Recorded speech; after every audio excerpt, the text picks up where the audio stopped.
Welcome back to another deep dive. Today we're going behind the scenes of, a true unsung hero of our daily lives, a powerhouse of history, logistics, and just incredible human effort right here in St. Louis that, most of us never even really consider, the St. Louis USPS Distribution Plant. Okay, let's unpack this. Our mission today, it's really to give you a shortcut, a way to understand this crucial hub from its, surprisingly innovative past to its really demanding present and just the vital work done there every single day. So when you think about the St. Louis plant, what's maybe the single biggest thing people misunderstand about an operation like this? Yeah, that's a great question. I think most people probably picture it as just a huge warehouse, maybe a bit static, but it's really more like a living, breathing network node. It's constantly adapting. It's this dynamic, round-the-clock operation that's absolutely central to mail delivery across a huge region. It literally touches countless lives daily, making sure everything from, your birthday card to important documents gets where it needs to go. Okay, forget self-driving cars for a second. St. Louis was like way ahead of its time with some truly futuristic tech. Imagine this. Early 1900s, most mail is still horse and buggy, right? But there was something else just zipping beneath the city streets. What was this wild innovation? The pneumatic tube system.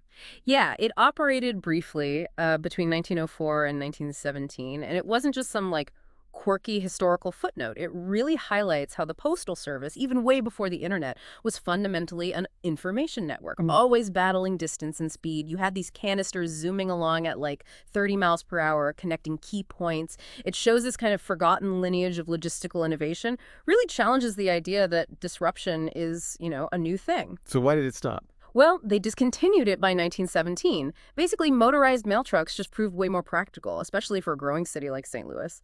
Right, trucks make sense. So from those ambitious underground tubes, let's bring it above ground. Let's talk about where all this postal magic actually happened physically.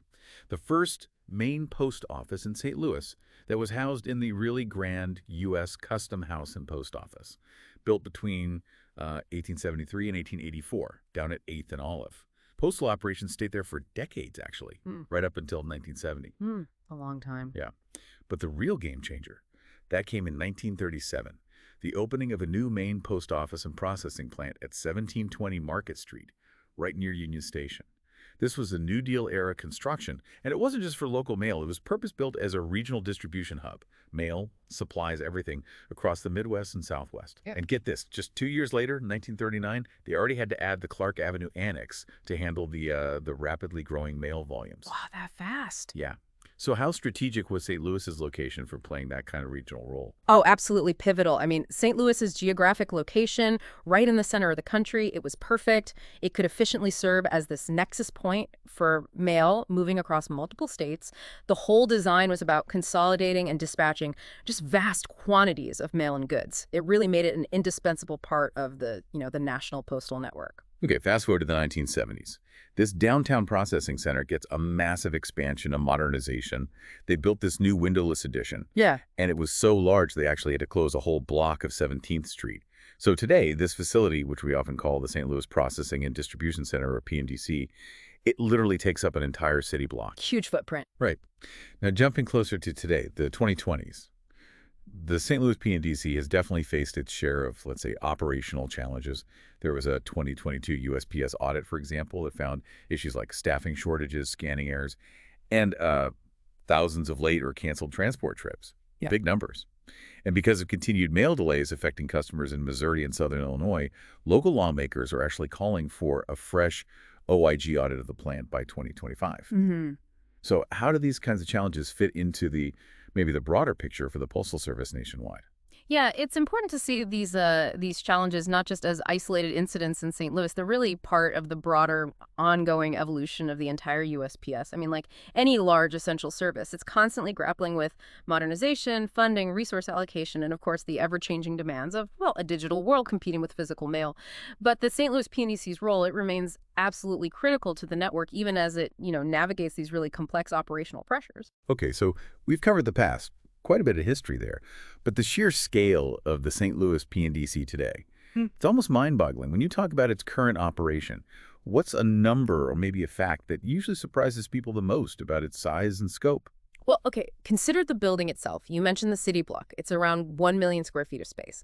And it's just non-stop, 24/7 operation. processing upwards of, get this, 1 million mail pieces each day. 1 million a day. Yeah. Letters, flats, packages, the whole mix. And maybe the most surprising fact for some is its reach. It's the central mail hub for the entire southern Illinois region on top of metropolitan St. Louis.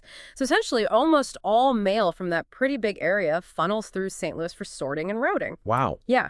To process that kind of volume daily, it requires this immense logistical ballet. Incoming mail, outgoing mail, sorting, dispatching, all happening around the clock.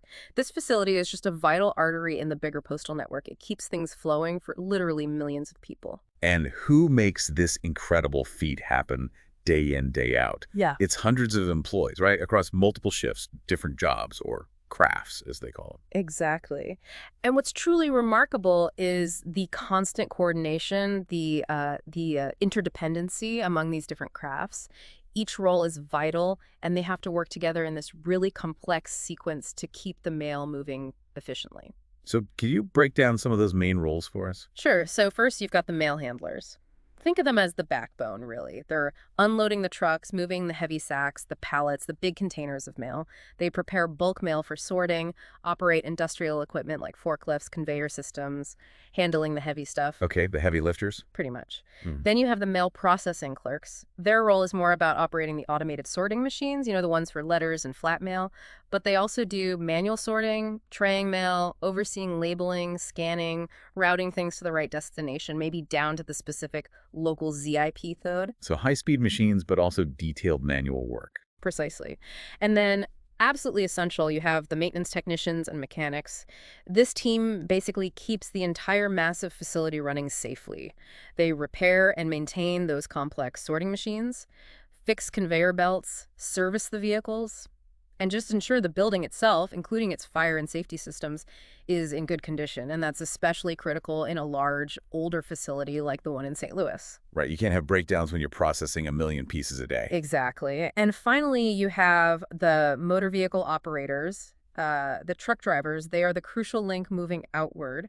They drive the postal trucks, transporting all that sorted mail between the P&DC and, local post offices or even other distribution centers across Missouri and Illinois, making sure everything actually gets dispatched on time. It really highlights the incredible human element that underpins this entire vast system. Yeah, it sounds like incredibly demanding work, physically demanding. It's clear this isn't, a desk job for most people there. Demanding is definitely an understatement, and the statistics, unfortunately, they bear that out. What we see is that postal plant employees nationwide are roughly twice as likely to be injured on the job compared to the average U.S. worker. Twice as likely. Yeah. It's a physically strenuous environment and one that often goes unseen by, the general public mailing their letters. So what kinds of injuries are we talking about? What's common in a place like the St. Louis P&DC? Mm-hmm. Let's maybe start with overexertion and lifting injuries. Handling those heavy mail sacks, the packages, day after day. That's got to take a serious toll. Absolutely. That's a major category. We're talking about common issues like back strains, unfortunately herniated discs sometimes, and sprains, lower back, knees, hips. Mail handlers and clerks frequently suffer either acute back injuries from a specific lift or just chronic pain developing over time. Shoulder injuries are also really frequent, things like rotator cuff problems from lifting, especially above shoulder level, repeatedly. Okay, so lifting is a big one. What about repetitive motion? Right, that's the second major area. A lot of the sorting work is incredibly repetitive. Think about clerks feeding letters into sorting machines or keying in routing codes for hours on end. Or mail handlers pushing heavy carts on concrete floors, bending and lifting constantly. These kinds of repetitive tasks, they can lead to what are called cumulative trauma disorders. Like what specifically? Well, for instance, clerks might develop carpal tunnel syndrome in their wrists or tendinitis in their elbows or shoulders from those repeated movements. Mail handlers, you might see chronic back issues or wrist or shoulder tendon injuries from just the constant lifting, bending, twisting.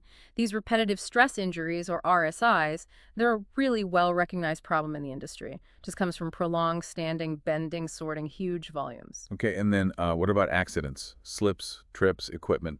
Yeah, that's the third category. Slips, trips, and equipment accidents are a definite risk. You've got this environment with concrete floors, busy loading docks, lots of motorized equipment moving around, forklifts, carts. So workers can unfortunately suffer slip and fall injuries.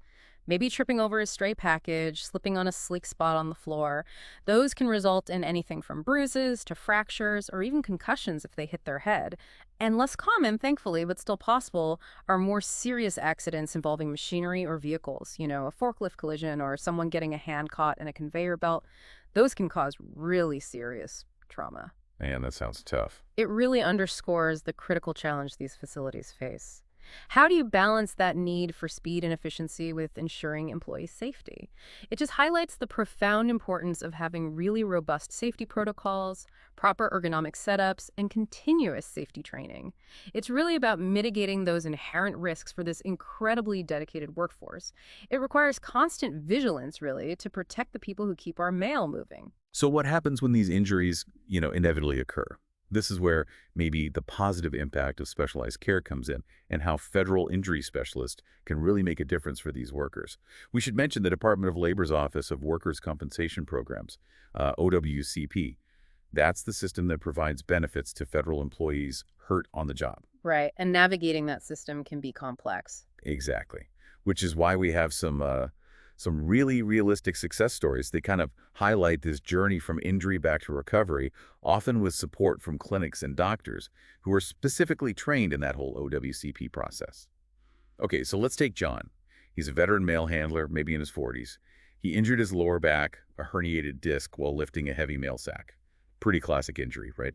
So John was just overwhelmed by the Department of Labor claim process. He was really struggling to get his federal workers' comp claim approved. Yeah, that's unfortunately common. The paperwork can be daunting. Right, so that's when he turned to OWCP-trained doctors, specifically at a place called Restore Muscle and Joint here. They evaluated him, carefully documented how his job duties directly caused the injury, and helped him file the proper CA1 injury claim form. They included really thorough medical reports linking the injury to his work, and guess what? His claim was accepted. That's great news. The right documentation is key. Totally. And then he got a personalized rehab program, physical therapy, core strengthening, even non-surgical spinal decompression. Yeah. And crucially, it was all covered by OWCP, so no out-of-pocket costs for him. John actually said, having a team that truly understood the federal claim process made all the difference. I'm back at the plant and pain-free. Fantastic outcome. Yeah. Okay, then there's Lisa. She's a postal clerk, worked there 15 years. She developed really severe shoulder and wrist pain. Turns out it was rotator cuff tendonitis and carpal tunnel syndrome, both clearly linked to her repetitive sorting motions over all those years. Another classic occupational hazard for that role. Exactly. Her initial OWCP claim, though, for an occupational disease, which is a different form, a CA2, it was denied.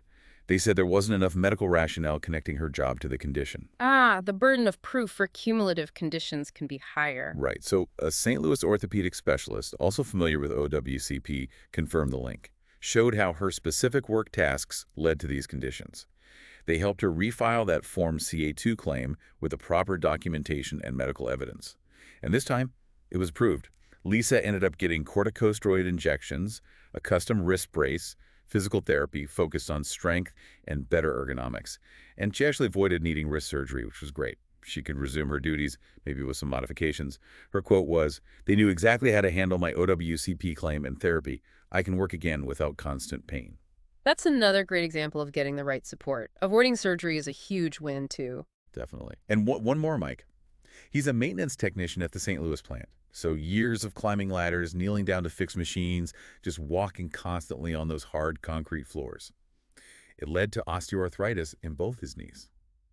Mike was only 55, but he was seriously considering early retirement because the pain was just too much. That's tough. Knee problems are really common in maintenance roles, too. Yeah. So again, doctors at Restore recognized his condition as a work-related cumulative injury. It didn't happen all at once, but built up over time due to his job. They guided him in filing that CA2 claim for his bilateral knee osteoarthritis. His claim got accepted. And he received comprehensive care right through the clinic. Things like viscosupplementation injections, the gel shots for knees, personalized PT, supportive knee braces, and again, all covered by OWCP. No out-of-pocket costs, didn't have to burn through his sick leave. Mike happily reported, "This support kept me on my feet. I'm finishing my postal career stronger than I was a year ago." Wow. That's powerful.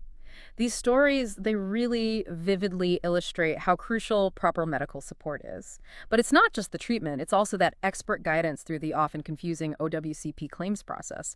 That's absolutely key for these injured postal employees. It allows them to actually recover effectively, get the care they need without financial stress, Sure. and ultimately continue doing their vital work, which, benefits the entire community by keeping this essential service running. Absolutely. We've taken quite a journey today, haven't we, through the history of the operations of the St. Louis USPS Distribution Plant, Ah. from those surprising early innovations and its really pivotal role back in the New Deal era, Mm-hmm. all the way to the demanding, absolutely essential work being done by hundreds of dedicated employees there today. Yeah. It's a truly fascinating hub.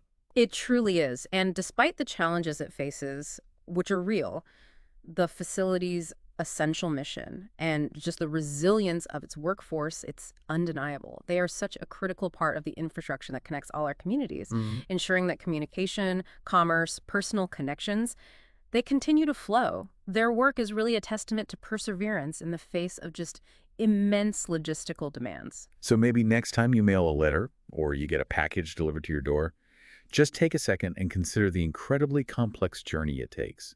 And think about the hundreds of dedicated individuals in places just like the St. Louis PNDC who keep that vital connection alive for all of us. Often, as we've heard, at a significant physical personal cost.